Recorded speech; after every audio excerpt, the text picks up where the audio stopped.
2 రోజుల్లో దొంగను తూర్పుగోదావరి జిల్లా ధవళేశ్వరం పోలీసులు పట్టేశారు. గడియ పెట్టిన ఇంట్లోకి చొరబడి బంగారు వస్తువులను కొట్టేసిన కేటుగాడిని ధవళేశ్వరం సీఐ టి గణేష్ తమ సిబ్బందితో కేవలం 2 రోజుల వ్యవధిలో పట్టుకున్నారు. ధవళేశ్వరం గ్రంథాలయం వీధిలో ఒక ఇంట్లోకి చొరబడి బీరువాలో ఉన్న బంగారు వస్తువులను అదే గ్రామానికి చెందిన జీరి ఆకాష్ రెడ్డి అనే దొంగ చోరీకి పాల్పడ్డాడు.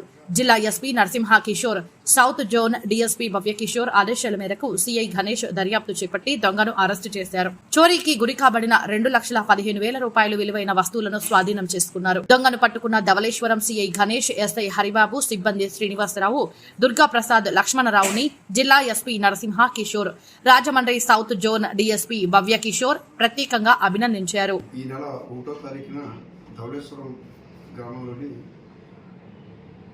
గ్రంథాలయం వీధిలో ఒక డిహెచ్పి జరగడం జరిగింది. ఆ ఇంట్లో సుమారుగా 2 లక్షల రూపాయల విలువైన గోల్డ్ కానివ్వండి, అలాగే సిల్వర్ ఆర్టికల్స్ పోయినని చెప్పి మాకు కంప్లైంట్ ఇవ్వడం జరిగింది. దానిలో భాగంగా తూర్పుగోదావరి జిల్లా ఎస్పీ గారైన గౌరవనీయులు శ్రీ డి నరసింహ కిషోర్ గారి ఆదేశాల మేరకు సౌత్ జోన్ డిఎస్పీ గారైన భవ్య కిషోర్ మేడం గారి ఆధ్వర్యంలో ధవళేశ్వరం పోలీసు వారైన మేము, మా ఎస్ఐ గారు హరిబాబు గారు, అలాగే మా క్రైమ్ టీము ఈరోజు ఉదయం 10 గంటలకి సున్నంబట్టి వీధిలో గంగాళమ్మ రేవు దగ్గర ఒక వ్యక్తి మాకు అనుమానాస్పదంగా ఎదురవడం జరిగింది.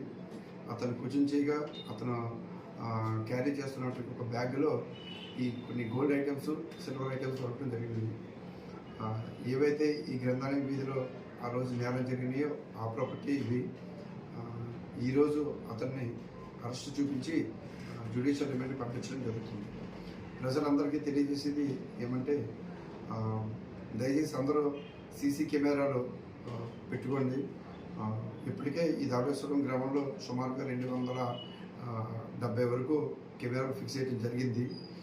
మీ ఏరియాలో ఎవరైనా అనుమానాస్పదంగా తిరుగుతున్నా, డే టైంలో ఎవరైనా ఆడ్ అవర్స్లో ముఖ్యంగా 2 to 5 ఆ సమయంలో మీ ఏరియాలో ఎవరైనా అనుమానాస్పదంగా తిరుగుతున్నా ఇమీడియట్లీ 102 కానీ లేదా ధవళేశ్వరం పోలీస్ స్టేషన్ వారికి కానీ తెలియచేవలసిందిగా కోరుచున్నాం. ముఖ్యంగా ఎస్పీ గారి ఆధ్వర్యంలో సాంకేతికంగా అంటే టెక్నికల్గా డ్రోన్ సహాయంతో కూడా ఈ ఓపెన్ ప్లేసుల్లో ఎవరైతే ఈ బహిరంగ ప్రదేశాల్లో మద్యం తాగుతున్నారో వాళ్ళకు కూడా కంట్రోల్ చేయడం జరుగుతుంది. అలాగే ప్యాకెట్ ఆడుతున్న ఇతర అసాంఘిక కార్యకలాపాలు ఏమైనా జరుగుతున్నా కానీ డ్రోన్ సహాయంతో కూడా మేము పరిశీలించడం జరుగుతుంది.